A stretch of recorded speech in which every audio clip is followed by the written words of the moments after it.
If you got dollars, yes, ain't no stopping there. Born to Race is the story of Danny Kruger. He's a 17-year-old street racer from LA who, after getting into some trouble with the law, is sent to live with his estranged father in a Northern California town.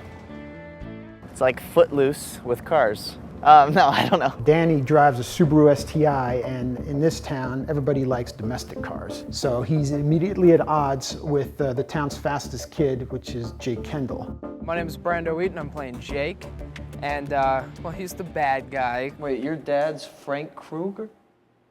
One more reason you shouldn't set foot on a trek.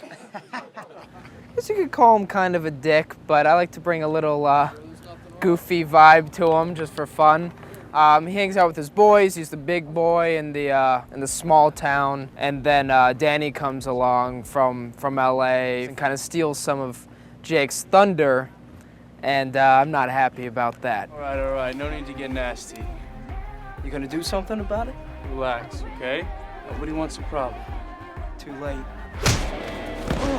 Max is basically, he's a car nut. He loves everything about cars, especially import cars. He drives a really cool 06 Honda Civic, and he souped it up and put a lot of stuff into it. And so when Danny comes to town, him and his buddy Harry sort of befriend Danny and kind of show him the ropes around school and around the racing scene.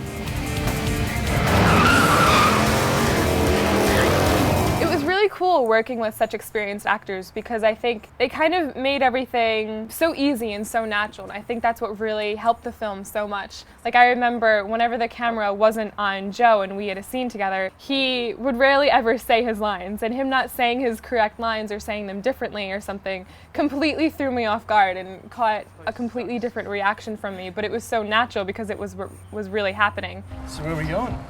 Chuck E. Cheese. Chuck E. Cheese. That's fun. Have you been there before? No. I've been a car guy pretty much since I was born, and I used to street race when I was younger, and then I did a documentary about street racing to get into film school. Well, I wanted to get into producing and making a movie probably about 2006, 2007. Alex came to me and said, here's this idea I've got, what do you think? And instantly I liked it and I said, let's write it.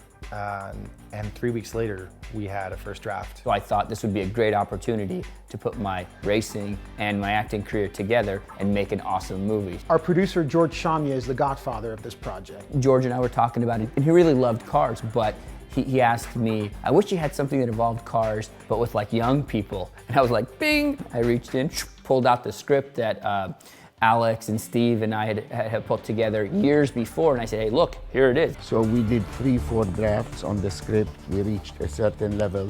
We hired a script doctor, Michael Palmieri. I think we ended up with, everybody was very, very pleased with the script, especially the character development. Ready and background? Bro, you got under your hood. Our director, Alex Rana-Ravello, was just awesome. He had a vision.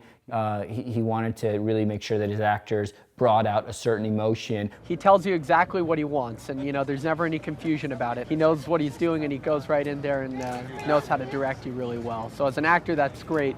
He's fine with me being a goofball and saying stupid things. He likes us to have freedom, I guess. Well, the shoot days were a lot of fun. I mean, it was the first time I was producing, and it was great. There were long days. I mean, it was a lot of work with all the cars and the people and the stunts. I'm watching this car fly through the air, and I'm just like, once it hit the ground, I was like, ouch.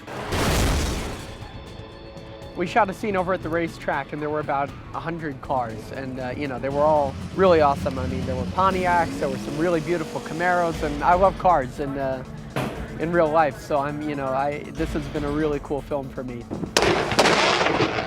They did legit drag races and with the cars that we had in the movie, and they just have the drivers, many of the guys that own those cars, just go at it, film it from all the different angles and get that going. I was hoping they'd get like a wheelie popped in there. I don't know if they do. They should, and that'd be badass. There's something for everybody in this movie that loves cars. We have new cars, old cars, classics, we have some exotics, we have imports, we have domestics, we have one of the world's quickest diesel trucks. I mean, literally, if you're into turbochargers and fuel injection and nitrous oxide, there's something there for you. If you're into big block Chevrolets, there's something there for you.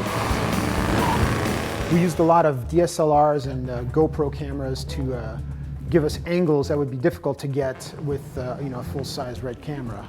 I particularly like getting shots from car to car because I think it puts the audience right there in that chase or in that race. We wanted this movie to just be an awesome movie first, an emotional, something with heart. We didn't want just a smash 'em up, you know, race car, young thing. We wanted something that had a lot of heart. And as you will see, or you have seen in the movie, this movie, in my opinion, has a lot of heart. I think we ended up with a fantastic movie.